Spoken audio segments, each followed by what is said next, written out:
Esta es La Vasija, Radio Cultural de Concepción del Uruguay, Entre Ríos, Argentina, y contiene leyendas, cuentos, biografías, historia, arte y música. Conducción y producción de Rubén Daniel Roude.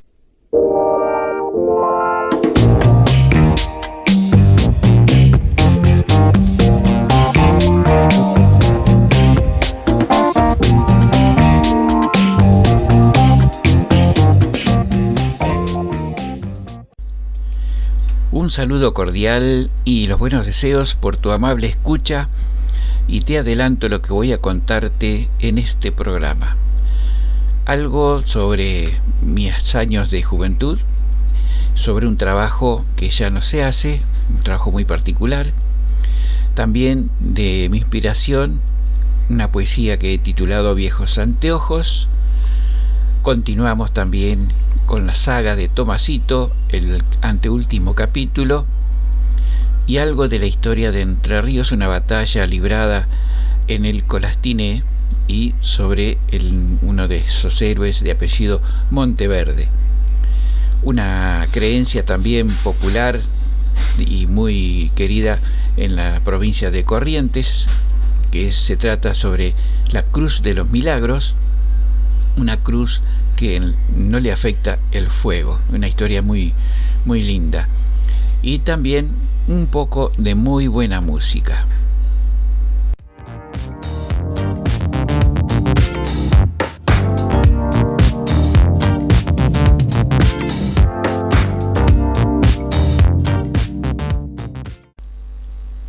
Voy a contarte algo de mi vida.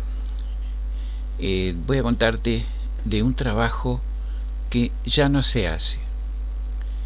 Fue que en mi adolescencia trabajé de limpiador de bolsas de arpillera.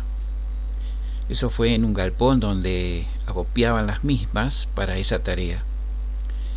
En la actualidad no se hace más, debido al advenimiento de la bolsa de plástico similar a la de fibra de yute, es decir, la arpillera, y al transporte de los cereales a granel. En aquella época, el alimento para los pollos de criadero se distribuía en bolsas de ese material. No existían las de plástico y tampoco se transportaba a granel. Luego, dentro de los galpones de crianza, la persona que los alimentaba cargaba la bolsa, que pesaba 45 kilos, al hombro y volcaba un poco en cada comedero hasta vaciarla. Ahora, el reparto de alimento dentro de los galpones se hace por medio de una noria automática. Dicho compuesto alimenticio a veces se humedecía y quedaba pegado a la bolsa. Además, el polvillo del mismo se incrustaba en el entramado de la tela. Esta suciedad era un factor contaminante cuando ellas eran utilizadas nuevamente para ser llenadas con alimento fresco, tanto en higiene como en el peso. Además, tenían un factor muy importante relacionado con los costos de cada bolsa. Si la bolsa estaba sucia, valía muy poco, o no la compraban, o si era con devolución y estaba sucia, no la recibían.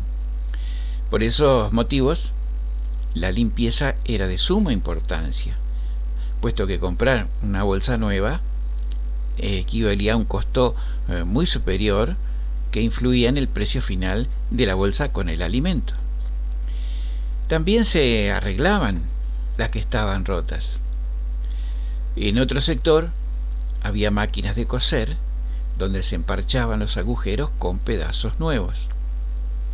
Y para realizar dicha limpieza se utilizaba una máquina que consistía en un cajón cuadrado de madera con un cilindro del mismo material dentro, el cual tenía atornillados unos chicotes o de correas que, al girar dicho cilindro, impulsado por un motor, golpeaban la bolsa. Esta era introducida por una abertura en el lado del frente y había que sostenerla con las puntas, por las puntas quiero decir, mientras era golpeada por los chicotes, una vez de un lado y luego del otro. Como la paga era por cada bolsa limpiada, había que adquirir destreza para sacarla bien limpia y en el menor tiempo posible para que rinda el jornal. Pero si el control detectaba que no estaba bien, había que hacerlo de nuevo y eso era una pérdida. No era tarea difícil, pero cansaba los brazos y la espalda. Además, el polvillo que volaba se introducía dentro de la ropa y a veces picaba. Y para no respirarlo, usaba un pañuelo a manera de máscara que cubría la nariz y la boca. Esos pañuelos para cuello, parecido así, atado detrás, cubriendo la nariz y la boca. Este fue un trabajo que la modernización textil ha cambiado con la fabricación de la nueva fibra de plástico y contribuyó a que desapareciera un trabajo que empleaba a mucha gente en las tareas antes mencionadas.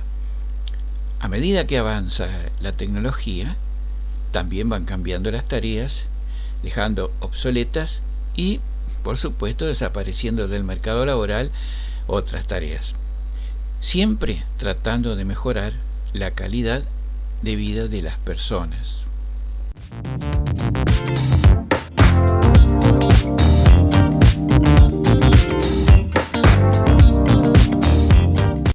Y ahora voy a ofrecerte un momentito de sensibilidad en esta poesía que compuse hace un tiempo, que he titulado Viejos anteojos. Tirados en una vereda, encontré unos viejos anteojos, una patilla vencida de rutina, vidrios gastados, decían de mirar costuras en luces de lámparas, vaivenes de agujas entre lanas, carpetitas al crochet, doblado en devenires íntimos, deslucidos, únicos, vieron la vida, a los que vinieron, a los que se fueron, al sol navegando en mar de lino, purificarse del día en el lago. Miré a través de ellos, eran de mirada amable, de cuando un niño corría por el patio, lo alzaba en su regazo. Lo encontrado no eran solo dos vidrios, eran los ojos tiernos de alguien que amó la vida.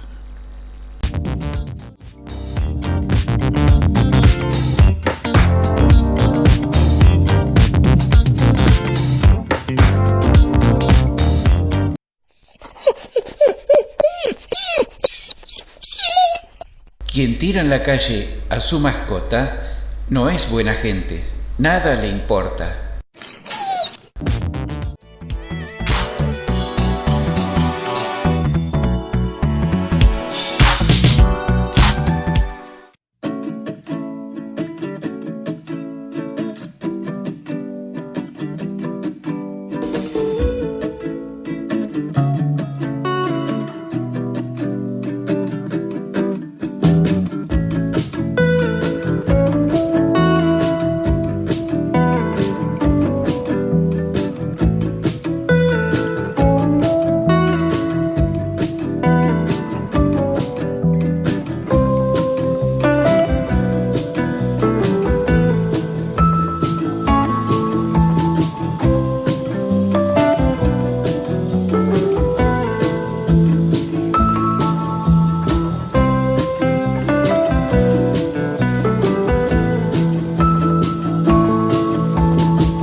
Continuando con las historias de Tomasito, esta vez tengo otra en la cual cuenta don Remo que andaba caminando en procura de unos materiales y al llegar a una esquina observa que a pocos metros de allí 2 policías forcejeaban con un hombre que estaba sentado en el suelo y que, agarrado a un árbol, hacía esfuerzos para que no se lo llevaran detenido. Le pareció conocer aquella figura. Se acercó para enterarse de lo que sucedía y, oh sorpresa, era Tomasito. Luego de identificarse y explicar que era empleado suyo, los policías le dijeron que lo habían encontrado borracho y con una pierna quebrada, pero que se resistía a que lo lleven a un hospital. El conductor lo conversó hasta convencerlo y pudo llevarlo a un centro asistencial. Al otro día, cuando su patrón fue al hospital para visitarlo y preguntarle cómo se encontraba, respondió que estaba bien atendido y cómodo. Pasó una semana, se repite la visita y también el diálogo anterior sin novedad alguna. Como todo estaba bien y las preocupaciones de su trabajo eran muchas, don Remo se olvidó de él y solo fue a visitarlo nuevamente a los 20 días.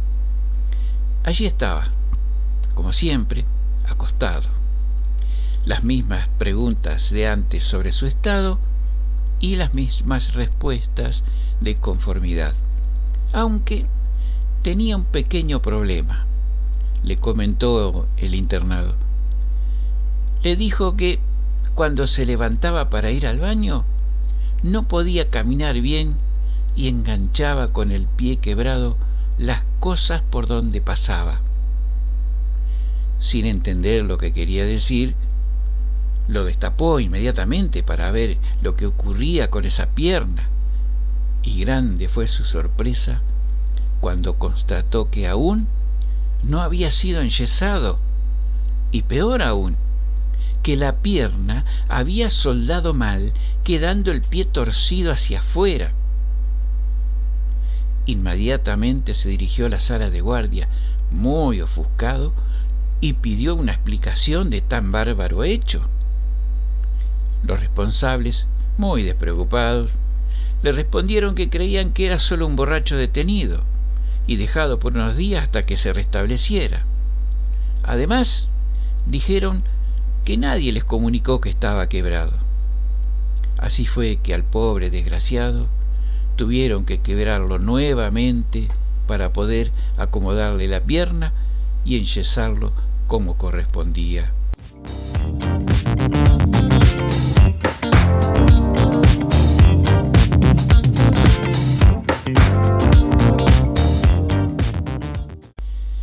Nuevamente voy a leerte este nuevo email que me enviara mi querido primo Miguel Carlos Fagundes, y en su memoria seguiré leyendo los que me ha enviado. Y este se trata de Monteverde y las blancas arenas del Colastiné.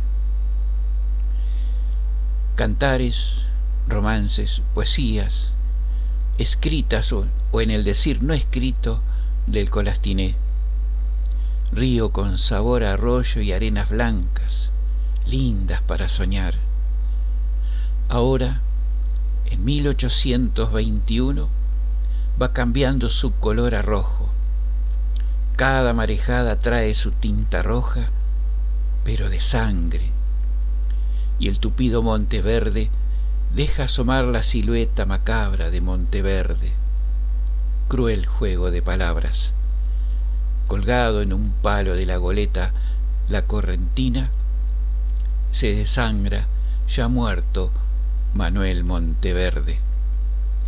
Un rato antes, el comandante de la flota de Entre Ríos. Un feroz encuentro entre las naves de Entre Ríos y las de Buenos Aires, en el cuello de botella del río Paraná y el Colastiné, había sido el escenario de esa tragedia casi griega, cual Termópilas criollas. Duro, feroz y sangriento combate naval entre futuros unitarios y federales. El comandante Leonardo Rosales, representando a Buenos Aires por un bando y Monteverde a Entre Ríos, a órdenes de López Jordán, padre, con el objetivo de tomar Santa Fe. La táctica de combate a puro instinto criollo y valentía, cuyo final es el degüello. No hay piedad para el vencido herido. Son expertos en esta tarea por estar prácticos en el carneo de hacienda, con la salvedad que el cogote humano es más blando. Ambos esta vez se enfrentaron mano a mano, hiriendo de sable Rosales en una pierna a Monteverde, que es retirado por sus hombres, pero un tarro de metralla sobre su pecho, llevándose su vida. Rosales también recibe en el pecho un tarro de metralla, pero es menos eficaz que el de su oponente. Esto permite detener en parte la masacre y ordena a las buenas y a las malas terminar el sangrado entre hermanos. Y con todo respeto hace descolgar el cuerpo del valiente comandante Monteverde. Con una emotiva y sencilla ceremonia lo sepulta en tierra.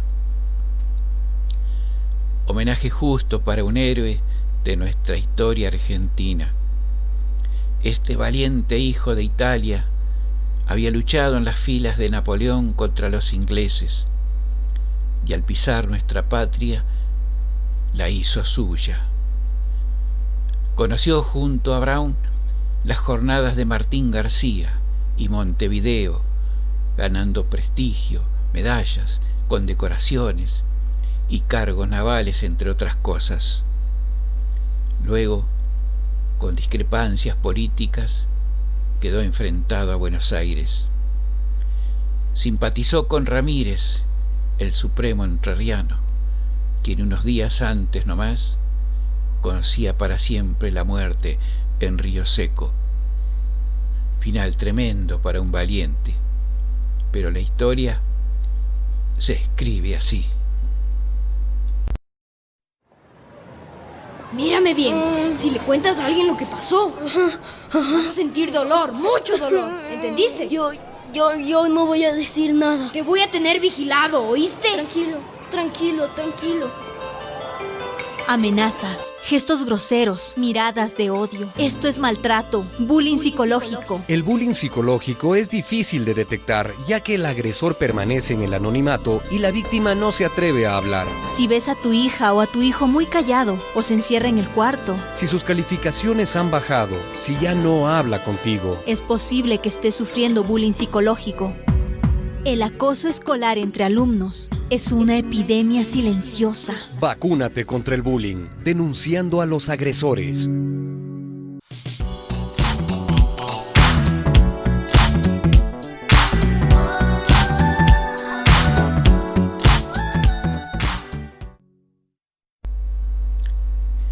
Voy a relatarte ahora un hecho al cual llaman la Cruz de los Milagros. En la creencia popular, que se conmemora en la ciudad de Corrientes el día 3 de mayo, con toda solemnidad, y es conocido como la Cruz de los Milagros, y esta se encuentra custodiada en una iglesia que fue construida expresamente con el fin de conservarla. Esta historia se encuentra muy arraigada en el espíritu de la provincia, a tal punto que se la incluyó en el escudo provincial, y con ello simbolizan la fuerza de la tradición de todo un pueblo. El hecho concreto de la existencia de la cruz incombustible y de la veneración de todo su pueblo, ahora que fue lo que realmente sucedió, hay innumerables versiones, con igual número de variantes y detalles, pero en realidad todas tienen un denominador común y varían en los detalles.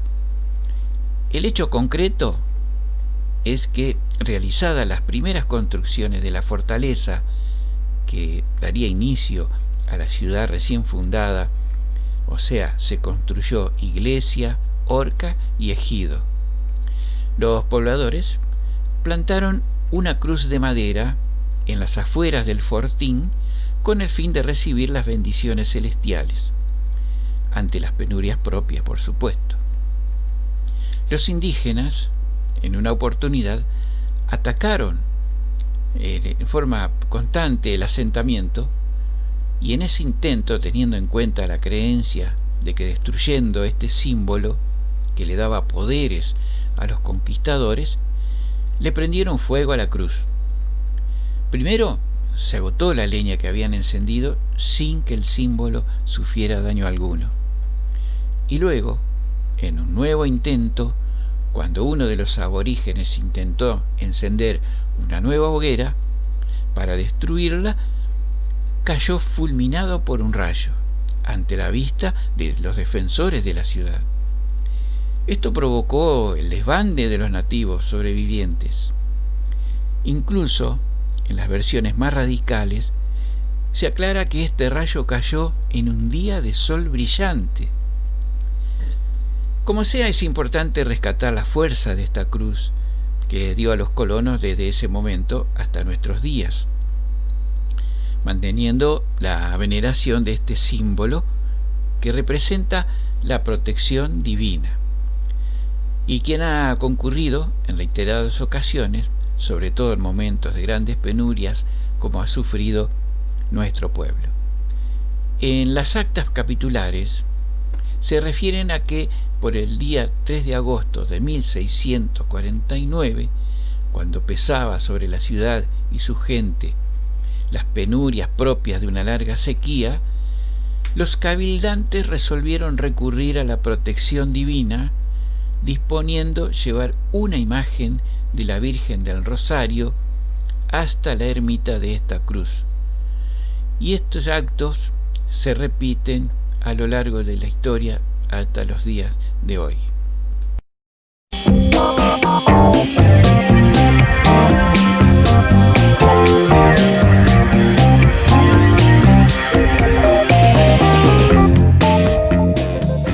Y esto ha sido todo por hoy. Muchas gracias por su atención y nos encontramos en el próximo programa con un nuevo contenido de La Vasija. Suscríbete para que te avisemos cuando saldrá el próximo programa.